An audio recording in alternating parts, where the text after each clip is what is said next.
Source: adapted from archaic translation by W.H.D. Rouse. Jataka number 487. Uddālaka-Jātaka. With uncleansed teeth, etc. This story the master told, while living in Jetavana monastery, about a dishonest man. This man, even though dedicate to the faith that leads to salvation, notwithstanding to gain life's necessaries fulfilled the 3 times practice of dishonesty. The brethren brought to light all the evil parts in the man as they talked together in the hall of truth. Such a one, brethren, after he had dedicated himself to this great faith of Buddha which leads to salvation, yet lives in deceit.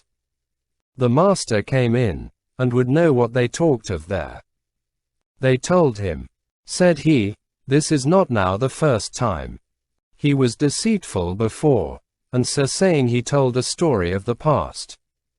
Once upon a time, when Brahmadatta was king in Benares, the Bodhisattva was priest, and a wise, learned man was he. On a certain day, he went into his park to frolic him, and seeing a beautiful light skirts fell in love with her, and took up his dwelling with her. He got her with child, and when she perceived it she said to him, Sir, I am with child. When he is born, and I am to name him, I will give him his grandfather's name. But he thought, it can never be that the name of a noble family should be given to a slave girl's bastard. Then he said to her, My dear, this tree here is called Uddāla, and you may name the child Uddālaka because he was conceived here. Then he gave her a seal ring, and said, If it be a girl, use this to help bring her up. But if a boy, bring him to me when he grows up. In due time she brought on a son, and named him Uddālaka. When he grew up, he asked his mother, Mother, who is my father? The priest, My boy.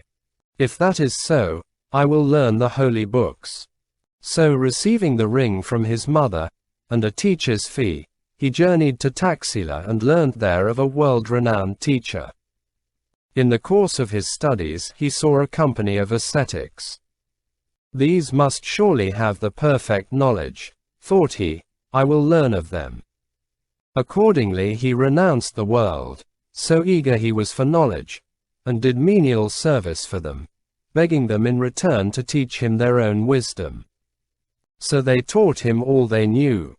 But among the whole 500 of them not one there was outdid him in knowledge, he was the wisest of them all. Then they gathered together and appointed him to be their teacher. He said to them, Venerable sirs, you always live in the woodland eating of fruits and roots. Why do you not go in the paths of men?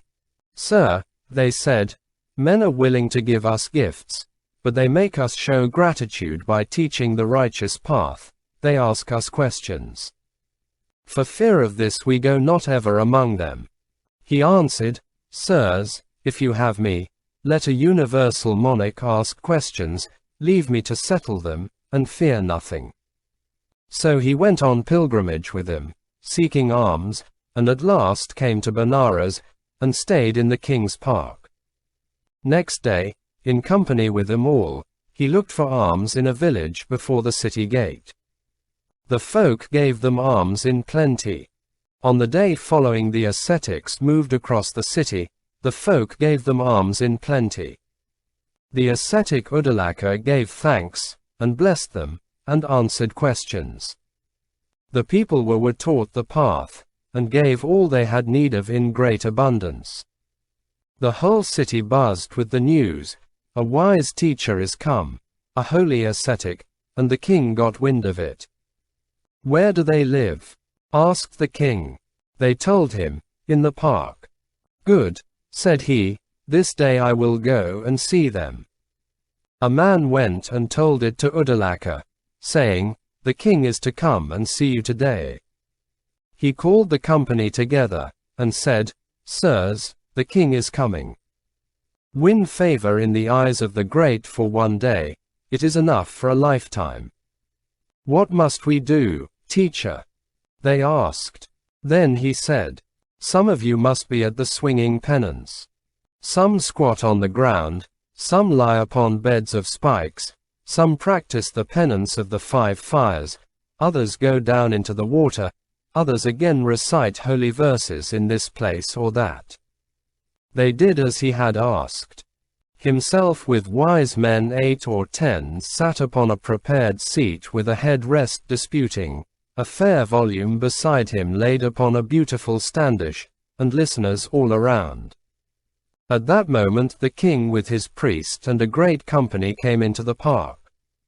And when he saw them all deep in their sham austerities, he was pleased and thought, "They are free from all fear of evil states hereafter." Approaching Uddālaka, he greeted him graciously and sat down on one side. Then in the delight of his heart began speaking to the priest, and recited the first stanza. With uncleansed teeth, and goatskin garb and hair all matted, muttering holy words in peace. Surely no human means to good they spare, surely they know the truth, have won release.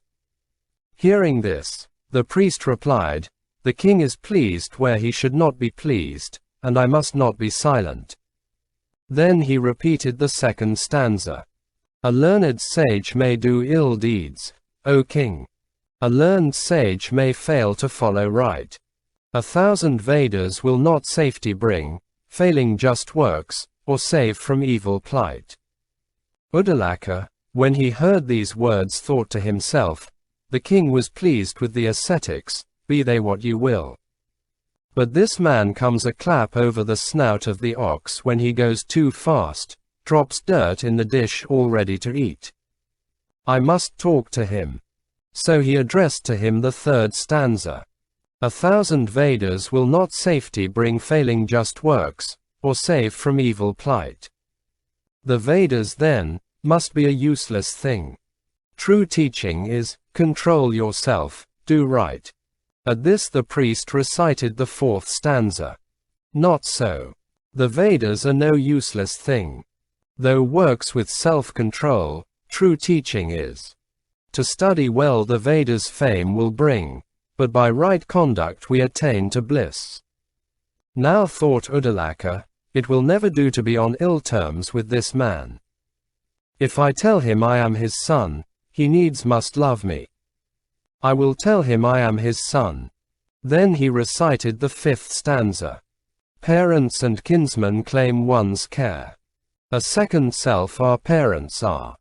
I'm Uddālaka, a shoot, noble brahmin, from your root. Are you indeed Uddālaka? He asked. Yes, said the other. Then he said, I gave your mother a token, where is it? He said, here it is, Brahmin, and handed him the ring. The Brahmin knew the ring again, and said, without doubt you are a Brahmin. But do you know the duties of a Brahmin? He inquired concerning these duties in the words of the sixth stanza. What makes the Brahmin? How can he be perfect? Tell me this. What is a righteous man, and how wins he nirvana's bliss? Uddālaka explained it in the seventh stanza.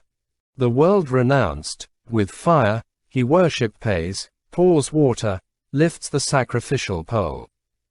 As one who does his duty men him praise, and such a Brahmin wins him peace of soul. The priest listened to his account of the Brahmin's duties, but found fault with it, reciting the eighth stanza as follows. Not sprinkling of holy water makes the Brahmin pure, perfection is not this, nor peace nor kindness thus he wins nor yet nirvana's bliss. On this Uddālaka asked, if this does not make the Brahmin, then what does? Reciting the ninth stanza. What makes the Brahmin? How can he be perfect? Tell me this. What is a righteous man? And how wins he nirvana's bliss? The priest answered by reciting another stanza. He has no field, no goods, no wish, no family, careless of life, no lusts, no evil ways. Even such a brahmin peace of soul shall win, so as one true to duty men him praise. After this Uddālaka recited a stanza. Kshatriya, Brahmin, Vaishya, Shudra, Chandala and Pakusa, all these can be compassionate, can win nirvana's bliss. Who among all the saints is there who worse or better is? Then the Brahmin recited a stanza, to show that there is no higher or lower from the moment sainthood is won. Kshatriya, Brahmin, Vaishya, Shudra, Chandala and Pakusa, all these can be compassionate, can win nirvana's bliss. None among all the saints is found who worse or better is. But Uddālaka found fault with this, reciting a couple of stanzas. Kshatriya, Brahmin, Vaishya, Shudra, Chandala and Pakusa, all these can virtuous be, and all attain nirvana's bliss. None among all the saints is found who worse or better is. You are a Brahmin, then, for nothing. Futile is your rank, I think. Here the priest recited 2 stanzas more, with a similitude. With canvas dyed in many a tint pavilions may be made. The roof, a many-colored dome. One color is the shade. Even so, when men are purified, so is it here on earth. The good perceive that they are saints, and never ask their birth. Now Uddālaka could not say no to this, and so he sat silent. Then the Brahmin said to the king, all these are dishonest, O king, all India will come to ruin through dishonesty. Persuade Uddālaka to renounce his asceticism, and to be priest under me. Let the rest leave their asceticism, give them shield and spear and make them your men. The king consented, and did so, and they all entered the service of the king. When the master had ended this discourse, he said, this is not the first time, brethren, that the man was a dishonest. Then he identified the birth. At that time the dishonest brother was Uddālaka, Ananda was the king, and I was the priest.